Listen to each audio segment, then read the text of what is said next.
What's good, YouTube? Be your boy Tweet G back. As you can see, I finally finished my grill to the El Dorado. Still got a couple of pinholes to fill in. All that gotta get filled in. Also, I'm gonna take out these bars. They gotta come out. Shout out to my main man Mike Banks, MB Custom, for putting me on. Why spend all that money for a grill when you can make it yourself? As he say, got a point. Yeah, YouTube, I like it. It's decent. Came out pretty good. First grill that I made. Got a couple of compliments on it, and my guys was like, it looked good. But yeah, YouTube, we'll just keep you updated and posted.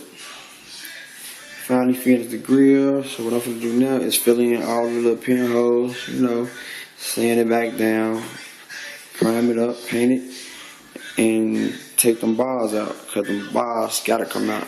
I don't like it with the bars in that, but yeah, YouTube, just keep you updated and posted. It should be done by tomorrow.